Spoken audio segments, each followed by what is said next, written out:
السلام علیکم. Voice of America کے واشنگٹن اسٹوڈیو میں آپ سب کو خوش آمدید. ویو 360 کے ساتھ میں ہوں آپ کی میزبان سارہ زمان.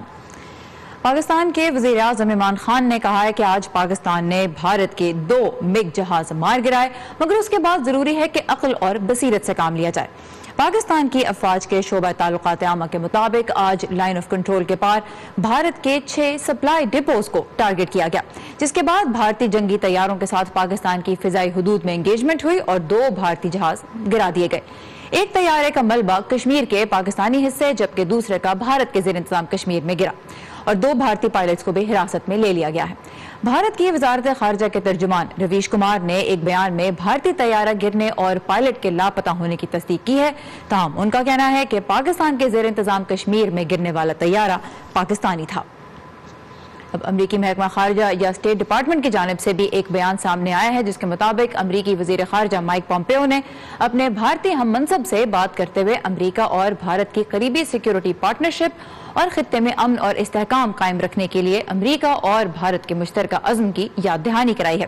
Secretary of state mic Pompeo نے پاکستانی وزیر خارجہ شاہ محمود قریشی سے بھی بات کی ہے اور پاکستان اور بھارت کے درمیان امن کی موجودہ صورتحال کو بہتر بنانے کے لیے فوجی کارروائی سے گریز کرنے اور پاکستان کی سرزمین سے آپریٹ ہونے والے دہشت گردوں کے خلاف فوری طور پر مؤثر کارروائی کی ضرورت پر زور دیا ہے.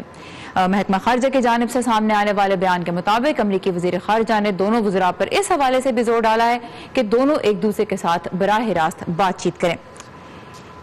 اسی سلسلے میں کل امریکہ کے جوائنٹ چیف آف سٹاف کے چیئرمین جنرل جوزف ڈنفورڈ نے بھی پاکستان کے جنرل زبیر محمود حیات سے بات کی اور دونوں جنرلز نے ہی پاکستان میں سلامتی کی صورتحال پر تبادلہ خیال کیا. Secretary of state mic Pompeo کا جو بیان سامنے آیا ہے یہ گزشتہ روز بھارت کی جانب سے جو کارروائی کی گئی تھی اس کے تناظر میں سامنے آیا. تو اب یہ بھی دیکھنا باقی ہے کہ آج پاکستان کی جانب سے جو بیان سامنے آیا ہے، جس کارروائی کا بیان دیا گیا ہے، اس کے بعد امریکہ کیا بیان جاری کرتا ہے، یہ ابھی جیسا میں نے کہا دیکھنا باقی ہے. عام طور پہ تو امریکہ پاکستان اور بھارت کے بیچ ایک کرائسس مینیجر کا کردار ادا کرتا آیا ہے، لیکن ثالث کا نہیں. اب واشنگٹن میں مختلف حلقے اس صورتحال کو دیکھ رہے ہیں اور ایک تحقیقی ادارے ولسن سینٹر سے منسلک تجزیہ کار مائیکل کوگلمین کا کہنا ہے کہ انہیں یہ یقین نہیں کہ ٹرمپ انتظامیہ موجودہ حالات میں ایک مؤثر کردار ادا کر سکے گی پاکستان اور بھارت کے درمیان کشیدگی کو کم کرانے میں. امریکہ اس وقت افغانستان سے اپنی فوجیں واپس بلانے کی منصوبہ بندی کر رہا ہے، جس کے لیے طالبان سے مذاکرات جاری ہیں. مذاکرات ممکن بنانے میں پاکستان کے کردار کو سراہا بھی جا رہا ہے. مائیکل کوگلمین کہتے ہیں کہ پاکستان اگر اپنی اس پوزیشن کو دباؤ ڈالنے کے لیے استعمال کرتا ہے تو یہ ٹرمپ انتظامیہ کے لیے پریشان کن ہوگا. تو سفارتی اور تحقیقی حلقے امریکہ میں پاک بھارت کشیدگی کے بارے میں کیا سوچ رہے ہیں یہ تو ہم نے آپ کو بتایا، لیکن امریکی دارالحکومت واشنگٹن ڈی سی کے گرد و نواح میں مقیم پاکستانی اور بھارتی کمیونٹیز بھی اپنے آبائی وطنوں کے درمیان جاری صورتحال کے بارے میں کیا سوچ رہی ہیں، یہ آئیے جانتے ہیں وردہ خلیل سے. پاکستان اور بھارت کے درمیان بڑھتی ہوئی کشیدگی اور تناؤ امریکہ میں رہنے والے پاکستانیوں اور بھارتیوں کے لیے بھی تشویش کا باعث ہے.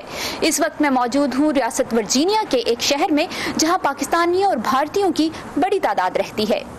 دونوں طرف سے جو میڈیا، خاص کر میڈیا کا بہت ہی پازیٹیو کردار ہونا چاہیے دونوں طرف سے، جو کہ انڈیا کی تو انڈین میڈیا میں جتنا بھی دیکھتا ہوں، خاص کر سوشل میڈیا، اس پہ بہت ہی زیادہ نیگیٹو رسپانس ان کا آ رہا ہے، جو کہ ہونا نہیں چاہیے. مطلب ہونا کم از کم سوشل میڈیا پر زیادہ تر جو نا ایجوکیٹڈ لوگ، جو ینگ جنریشن وہ لوگ ہیں، تو ان کو چاہیے کہ وہ ایک پازیٹیو رول کردار ادا کریں دونوں طرف سے، تاکہ آئندہ جو ہے اس طرح کے مسئلے نہ ہوں. لوگ چاہتے ہیں کہ دونوں دیشوں میں امن رہے، کوئی بھی نہیں چاہتا کہ تناؤ پیدا ہو، بٹ کچھ چیزیں ایسی ہو جاتی ہیں جس سے تناؤ آ جاتا ہے. ابھی دونوں دیشوں کی اکنامک کنڈیشنز ہیں، دونوں دیشوں کو پروگریس کرنا ہے آگے، تو دونوں دیشوں کو یہ دھیان میں رکھنا ہے کہ جنگ جیسی سچویشن نہ بنے. They just need to be a little mature. اور اتنی عرصے سے وہ ایک ہی چیز پہ ہم لوگ اٹکے ہوئے ہیں کہ آپ ہمیں ہیٹ کر رہے ہیں، ہم آپ کو ہیٹ کر رہے ہیں، اور دوسرا بندہ جو ہے فائدہ اٹھا رہا ہے. I think this thing has to be, یہ چیز ختم ہونی چاہیے ہم میں سے. یہ تو تھی پاک بھارت کشیدگی کے بارے میں مختلف حلقوں کی رائے. اس کے بارے میں مزید آپ پڑھ سکتے ہیں ہماری ویب سائٹ urduvoa.com پر. اور اب بات کرتے ہیں 2 ایسے ملکوں کی جو کئی دہائیوں سے تقریباً 70 سال سے ہی ایک دوسرے کے حریف ہیں، امریکہ اور شمالی کوریا. دونوں کے صدور کی دوسری سربراہ ملاقات آج ویتنام میں ہو رہی ہے. یہ پہلی ملاقات جون 2018 میں سنگاپور میں ہوئی تھی, جو ایک تاریخی لمحہ تھا کیونکہ پہلی مرتبہ ایک امریکی صدر نے اپنے دور حکومت کے دوران شمالی کوریا کے صدر سے مذاکرات کیے تھے. اگرچہ اس مذاکرات کے بعد شمالی کوریا کے جوہری پروگرام کے خاتمے سے متعلق کوئی معاہدہ سامنے نہیں آیا, دونوں صدور بات چیت کو ایک اہم پیش رفت قرار دیتے آئے ہیں. تو اس وقت ہم چلیں گے ویتنام کے دارالحکومت ہنوئی, جہاں سربراہ اجلاس جاری ہے اور وائس آف امریکہ کے نمائندہ بل گیلو ہمارے ساتھ موجود ہیں. Bill, I want to start by asking you that last time the summit was criticized because there was no agreement on denuclearization and also there was no conversation about the horrible human rights record that North Korea has. What's on the agenda this time? Can we expect these topics to be discussed? Well, there is a lot of pressure on Donald Trump to show results from this meeting.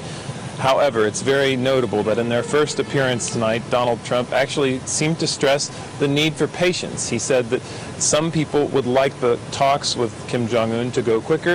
He said he's just fine the way they've gone. Of course, Kim Jong-un seems okay with that. In fact, he said tonight that a lot of patience is needed. The two men are now in a dinner with small delegations, and they are going to meet tomorrow in much more length, but we may or may not get more from them tonight. All right. So بل گیلو نے ہمیں بتایا کہ پچھلی مرتبہ جیسے ہم نے ذکر کیا کہ جو سربراہ ملاقات ہوئی تھی اس پہ اس لیے تنقید ہو رہی تھی کہ ایک تو خطے کو, کوریائی خطے کو جوہری ہتھیاروں سے پاک کرنے کا کوئی ٹھوس معاہدہ سامنے نہیں آیا تھا, دوسرا شمالی کوریا کا جو ہیومن رائٹس کا, انسانی حقوق کا خراب ریکارڈ ہے, اس پہ بھی صدر ٹرمپ نے بات نہیں کی تھی. تو اس مرتبہ بل گیلو بتا رہے ہیں کہ صدر ٹرمپ پہ دباؤ تو بہت ہے کہ وہ کوئی نتائج سامنے لے کر آئیں, لیکن صدر نے آج جو کم جونگ ان سے ملاقات کی ہے اس میں صبر کرنے پہ زور دیا. انہوں نے کہا کہ جلدی کی کوئی ضرورت نہیں ہے, وہ جس پیس سے باتیں آگے بڑھ رہی ہیں اس سے مطمئن ہے. اور کم جونگ ان نے بھی یہی کہا. اب آج کے دن دونوں صدور چھوٹے وفود کے ساتھ ملاقات کریں گے اور کل جو ہے وہ بڑے وفود کی صورت میں بات چیت ہوگی, لیکن مزید آج کے دن میں کسی بڑی پیش رفت کی توقع بل گیلو کہہ رہے ہیں کہ نہیں کی جا رہی. Well, let us know a little bit about the atmosphere as well. Last time it was Singapore, this time it's Vietnam, and Vietnam and the United States have a long history. What's the atmosphere like today?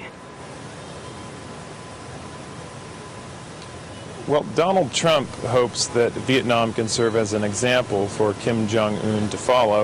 In fact, he said that several times in tweets and also his public comments here. Vietnam, of course, used to be at war with the United States. Now they're quite friendly with one another. Donald Trump hopes that Kim Jong-un will be able to follow that model. It's not clear, though, whether actually Kim Jong-un sees it that way. I can tell you, though, the scene here in Hanoi is much more frenzied than in Singapore. There are merchants everywhere selling T-shirts, selling signs, North Korean and U.S. flags, and everywhere these two leaders go, they're greeted by cheers and lots of attention. Alright, so بل گیلو نے بتایا کہ جہاں تک ماحول کی بات ہے تو صدر ٹرمپ کو یہ بھی امید ہے کہ ویتنام شمالی کوریا کے اس لحاظ سے ایک ماڈل ثابت ہو سکتا ہے کہ جس طرح امریکہ اور ویتنام کے تعلقات وقت کے ساتھ ساتھ بدلے, شمالی کوریا کے ساتھ بھی تعلقات بدل سکتے ہیں, لیکن یہ ضروری نہیں کہ کم جونگ ان جو شمالی کوریا کے صدر ہیں وہ بھی اس بات سے اتفاق کرتے ہیں. بہرحال جہاں تک ماحول کی بات ہے تو کافی ہلچل نظر آ رہی ہے اس وقت ہنوئی میں, اور بل گیلو نے بتایا کہ جہاں کہیں بھی دونوں شخصیات جا رہی ہیں تو بہت سارے لوگ ہیں جو مختلف چیزیں فروخت کر رہے ہیں, جن میں ٹی شرٹس اور مختلف قسم کے سائنز ہیں جو لوگ بطور یادگار اپنے ساتھ رکھ سکتے ہیں آنے والے وقت کے لیے. بل گیلو, thank you so much. We really appreciate the update. Thank you so much. اور جس طرح ہمارے نمائندہ بل گیلو نے بھی ذکر کیا کہ ویتنام جہاں دوسری ٹرمپ کی ملاقات ہو رہی ہے 1954 سے 1975 تک شمالی اور جنوبی حصوں میں بٹا ہوا تھا, جس طرح آج جنوبی اور شمالی کوریا ہے, لیکن ویتنام آج متحد ہے اور امریکہ سے جنگ لڑنے کے باوجود اس کا دوست بھی ہے. اب یہ ایک کمیونسٹ ملک ہے جس کی معیشت تیزی سے ترقی بھی کر رہی ہے. تو امریکہ میں جس طرح ہم نے کہا کہ یہ تاثر پایا جاتا ہے کہ ویتنام شمالی کوریا کے لیے امریکہ کے ساتھ تعلقات کا ایک ماڈل بن سکتا ہے, لیکن کیا شمالی کوریا کے اندر بھی یہی رائے پائی جاتی ہے یا نہیں, اس بارے میں دیکھتے ہیں بل گیلو کی یہ رپورٹ جسے پیش کر رہے ہیں امان اظہر.